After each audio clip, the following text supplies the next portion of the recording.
चलिए अब एक फंडामेंटल व्यू भी ले लेते हैं मार्केट्स पर। इस वक्त बाजार की इस पोजीशन के बाद जब हम ऑलरेडी 1700-1800 पॉइंट्स की रैली देख चुके हैं, तो क्या बाजार एक ब्रीदर ले सकता है?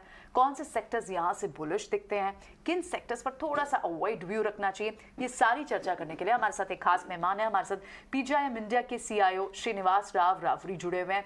बहुत बहुत स्वागत है आपका mister Srinivas. Welcome to ET Now स्वदेश, प्लेजर टू हैव यू। सबसे पहले तो आपसे बाजार पर एक व्यू समझना चाहेंगे।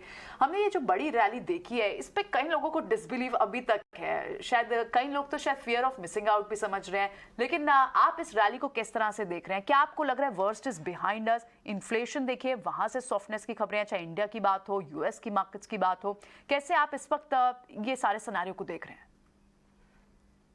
Thank you. I think not just the retail investor, हम लोग भी काफी चिंता में थे। ये 2-3 महीने पहले जो माहौल था, यूक्रेन वॉर, उसके बाद में जो क्रूड ऑयल प्राइस बढ़ गई है और कमोडिटी प्राइसेस को जो बढ़ावा हुआ है, उससे लेके हम भी काफी चिंता में थे कि कॉर्पोरेट इंडिया का रिजल्ट्स में क्या होगा। बट वो मार्च क्वार्टर में भी देखा है और अभी जून क्वार्टर अभी जो खत्म हुआ है, वहां पे भी जो रिजल्ट आए हैं कंपनीज के रिजल्ट, निफ्टी 50 कंपनी है, उनका रिजल्ट देखा जाएगा तो 15% प्रॉफिट ग्रोथ आया है। This was a positive surprise for all of us. तो कमोडिटी प्राइसेस काफी बड़े हैं, लेकिन कंपनीज मार्जिन्स को सस्टेन कर पाए। आई थिंक वो बड़ा पॉजिटिव सरप्राइज है। तो वो देखा जाएगा तो देन वन कैन जस्टिफाई ये मार्केट का भी जो मूव हुआ है, दैट कैन बी जस्टिफाइड। एक तरफ से कंपनीज का अर्निंग्स का ग्रोथ कंटिन्यू हो रही है, दूसरी तरफ जो 3 महीने पहले अभी क्रूड होता था $100 के ऊपर, वहां से नीचे आ गया। लोग तभी बोलते थे कि क्रूड अभी 100 पे 150 हो जाएगा क्योंकि सप्लाई स्टॉक्स है, ये आने वाला वो आने वाला है। बट अभी 100 के नीचे आ गया और लोग बोलते हैं अभी 80 से 90 के रेंज में रहेगा। स्टील और बाकी के कमोडिटीज भी बहुत ज्यादा ऊपर चले गए थे, वहां पे भी करेक्शन आ गया क्योंकि लोगों को अभी डर है कि ग्लोबल रिसेशन आने वाला है। तो ग्लोबल रिसेशन आएगा तो कमोडिटीज का प्राइसेस नीचे आएंगे। अपन ये कमोडिटीज इंपोर्ट करते हैं, एक्सपोर्ट नहीं करते, तो इससे भी अपने को फायदा होने वाला है। So I think overall macro is getting better than what it used to be, let's say 3-4 months back. और companies का performance continues to be good. और तीसरी हो गई वैल्यूएशन साइड। वहां पे FIS लास्ट 9 महीने से कंटिन्यूस सेलिंग कर रहे थे। जुलाई वाज द फर्स्ट मंथ, वहां पे हमने देखा है कि ऑलमोस्ट $700 मिलियन का बाइंग हुआ है। तो that buying continuous in the current month also. तो valuations are reasonable or FIs are also buying. Domestic retail investors continue to buy. So I think overall things are looking decent. But at the same time, after market moving up this 12-13% का जो move आया है non stop, उसके बाद में थोड़ा बहुत correction आना is not, I will not be surprised. बिल्कुल श्रीनिवास, ऑफकोर्स करेक्शन आना बिल्कुल लाजमी है और अगर दिखता भी है तो ये सरप्राइज नहीं होगा। एक बड़ी रैली के बाद एक ब्रीदर ज़रूर बन सकता है। लेकिन भारत की ग्रोथ पोटेंशियल की अगर बात करें, इकोनॉमिस्ट से लेकर एनालिस्ट और एनालिस्ट से लेकर बिग एंटरप्रेन्योर्स, हर किसी की निगाह है और हर किसी को लगता है कि भारत की ग्रोथ पोटेंशियल काफ़ी इंटैक्ट रहने वाली है, बढ़ने वाली है। और इसी के चलते बड़े सारे केपेक्स प्लान्स भी हम देख रहे हैं, चाहे फिर वो ऑटोमोबाइल स्पेस के ग्रोथ एक्सपेंशन प्लान्स हो, सीमेंट केपेक्स, और अब तो एनर्जी स्पेस में भी बड़ी केपेक्स थीम यहाँ पर बिल्टअप होती हुई दिख रही है। इस पर आपकी राय क्या होगी? बिल्कुल बहुत सही है। आई थिंक रिन्यूएबल एनर्जी में काफी एक्सपेंशन हो रहा है, कैपेक्स हो रहा है, बहुत सोलार और विंड में भी बहुत जरूरी है, बहुत इंपॉर्टेंट भी है। ऑल्सो अभी आप डिस्कशन कर रहे थे पावर सेक्टर रिफॉर्म्स, और ये जो डिस्कशन हो रहा था ये भी बहुत जरूरी है। मैं 25 साल से मार्केट में हूँ, ये तीसरी बार बड़ा रिफॉर्म की बात चल रही है। ये एक फंडामेंटल प्रॉब्लम है अपना इकोनॉमी का, जहाँ पे अभी पावर कॉस्ट हो गया 3 से 4 रुपए पर यूनिट, और एक तरफ आप फ्री में पावर दे रहे हैं एग्रीकल्चर के लिए, उसके वजह से वाटर इज बीन एक्सप्लॉइटेड। दूसरी तरफ इंडस्ट्रीज जो बहुत जरूरी है इकोनॉमी के लिए, उनके लिए आज के तारीख में भी पावर 9 से 10 रुपए पर यूनिट हो गया। सो वहां पे अपन अनकॉम्पिटिटिव हो रहे हैं। बाकी के कंट्रीज में पावर कास्ट इंडस्ट्री के लिए एक्चुअली इंकरेज करते हैं, 5-6 रुपए में मिलता है, अपन 9 रुपए अपना मैन्युफैक्चरिंग इंडस्ट्री और बाकी का इंडस्ट्री 9 से 10 रुपए पर यूनिट दे रहा है. So that needs to be corrected and इसीलिए government is doing whatever it can to see that this sector की issues are addressed. So and then आप अगर रिन्यूएबल में इन्वेस्ट करेंगे, हाइड्रोजन में इन्वेस्ट करेंगे, अभी ये PLI जो स्कीम आया, प्रोडक्शन लिंक इंसेंटिव, उससे मैन्युफैक्चरिंग के लिए बूस्ट मिलेगा. एंड और उसके साथ में अपने को नंबर 1 प्रॉब्लम आज में देश में है एम्प्लॉयमेंट. तो and many of this can be solved by manufacturing employment. Services में तो अपना ठीक है, but we have to create jobs in manufacturing. ये कैपेक्स से we will also see job creation. I think that is the focus of the government.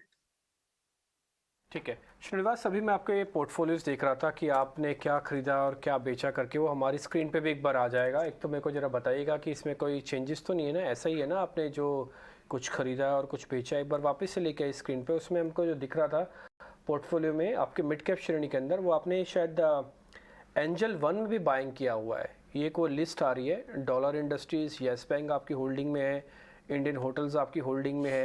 एक बार आप दिखाएं. उसमें शायद फिनिक्स मिल भी आपने रखा हुआ है, यस एंजल 1 भी आपकी लिस्ट में है. तो मैं सिर्फ उसमें 2 शेयर आपसे पता करना चाहता हूँ स्पेसिफिकली.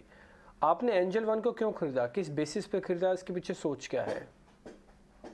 देखिए डिब्बी जी, हम लोग इंडिविजुअल स्टॉक्स के बारे में बात नहीं कर सकते. तो बट ओवरऑल मैं आपको हाइपोथेसिस समझा सकता हूँ कि इंडिया में जो फाइनेंशियलाइजेशन ऑफ सेविंग्स जो हो रही है, दैट ट्रेंड विल कंटिन्यू. आज से 3-4 साल पहले रिटेल इन्वेस्टर के लिए या इंडिविजुअल इन्वेस्टर्स के लिए जो उनके पास जो सरप्लस है वहाँ कहाँ जाता था? इधर बैंक डिपॉजिट में जाता था, या गोल्ड खरीदते थे, या रियल एस्टेट खरीदते थे, और छोटे शहरों में या चिट फंड्स और बाकी के इधर जाता था. लेकिन ये पोस्ट डिमोनेटाइजेशन और पोस्ट लॉकडाउन एक चीज तो बहुत क्लियर हो गई, mutual funds or formal sector is a far better play to put your savings. तो वो हो रहा है savings into formal system. तो वहां पे जो लोगों को समझता है कि mutual fund is a far better way to invest, वो लोग म्यूचुअल फंड में आ रहे हैं. बट काफी लोग ऐसे भी है, उनके पास टाइम भी है, इंटरेस्ट भी है, वो लोग डायरेक्टली स्टॉक मार्केट में भी है इन्वेस्ट कर रहे हैं या ट्रेड कर रहे हैं. तो ये ट्रेंड आज के तारीख में देखा जाएगा तो अपने पास अभी भी सिर्फ 6 करोड़ डीमैट अकाउंट है. तो बैंक अकाउंट तो मालूम है अपने को कितने हैं लोगों को, पॉपुलेशन मालूम है. तो ये सिर्फ 2 साल पहले ये 6 का नंबर सिर्फ 3 करोड़ था. तो ये डिजिटाइजेशन जो हो रहा है, मोबाइल में आज के तारीख में आप इन्वेस्ट कर सकते हैं. So that has opened the market for many people. तो काफी लोग एक्चुअली फाइनेंशियल मार्केट्स में आजकल ट्रेड कर रहे हैं और एक्टिव हो गए. इसका फायदा कंपनीज को होगा. हम लोग देख रहे हैं कि कौन सा कंपनी को एक इसके लिए फायदा होगा, इन्वेस्ट कर रहे हैं. So this is part of financialisation जो हो रहा है देश में, उसका बेनिफिशियरीज में हम लोग इन्वेस्ट कर रहे हैं. राइट श्रीनिवास, इनफैक्ट आपके पोर्टफोलियो से जुड़ा हुआ है एक और सवाल तो मैं भी यहाँ आपसे पूछना चाहूंगी, क्योंकि आपने अपना जो बियरिश व्यू बताया है वो 2 सेक्टर्स पर स्पेसिफिकली बताया. आईटी सेक्टर तो आपने मेंशन किया है, साथ ही आप कंज्यूमर स्टेपल्स, कंज्यूमर ड्यूरेबल्स, इस पर भी नेगेटिव है, बियरिश है, यहाँ से ज़्यादा पॉजिटिव स्ट्रेंथ देखते नहीं आप स्पेस में. क्या आप होम इंप्रूवमेंट थीम को भी इतनी तवज्जो नहीं देना चाहते? आपने एक पॉलीकैप स्टॉक को भी अपने पोर्टफोलियो से एग्जिट किया, यहाँ क्या रैशनल है आपके? क्या ये बड़ी मूव दिखा चुका है, it's time to book profit? क्योंकि wires, cables, home improvement theme, ये तो बहुत ही रनिंग थीम दिख रही है. नहीं बिल्कुल, अगेन आप एक इंडिविजुअल स्टॉक पूछ रहे हैं, मैं एक स्टॉक्स के बारे में बात नहीं करूंगा, बट थीम के बारे में बात करूंगा. तो ये होम इंप्रूवमेंट थीम हम बहुत पॉजिटिव है. आई थिंक ये थीम चलेगा फॉर नेक्स्ट 10-20 ईयर्स, उसमें कोई डाउट नहीं है. बट देखिए, हम लोग इन फंड मैनेजर है, तो हमारा 2 काम होता है. एक तो रिसर्च करके देखिए जिस कंपनी को ज्यादा फायदा होगा जो सेक्टर ट्रेंड से, होम इंप्रूवमेंट ट्रेंड से, कौन से कंपनीज उसका फायदा उठाएंगे. तो ये हो गया, हम एनालिसिस करेंगे कंपनीज का प्रोडक्ट कैसा है, उनका मार्केट शेयर में क्या हो रहा है, उनका मार्जिन कैसा है, तो वो सब एनालाइज करेंगे. दूसरी बात वो भी बहुत इंपॉर्टेंट है कि वैल्यूएशन क्या है. तो कंपनी ग्रोथ अच्छा है, ठीक है, बट वो ग्रोथ के लिए आप क्या प्राइस दे रहे हैं वो भी बहुत जरूरी है. और विद इन दैट सेक्टर मेरे को कौन सा सेक्टर में ग्रोथ अच्छा दिख रहा है और वैल्यूएशन भी मेरे फेवर में है, वो एनालाइज करना बहुत जरूरी है. तो वो हिसाब से हम लोग पोर्टफोलियो में चेंजेस करते रहेंगे and that is ongoing process. Srinivas, बहुत अच्छा लगा आपसे आज बातचीत करके, बहुत बहुत शुक्रिया। और आपको आज श्री कृष्ण जन्माष्टमी की बहुत बहुत बधाई हमारी तरफ से। बहुत बहुत शुक्रिया sir, thank you. Thank you आपके लिए भी। थैंक यू वेरी मच, बहुत शुक्रिया, थैंक यू वेरी मच, समय दिया आपने।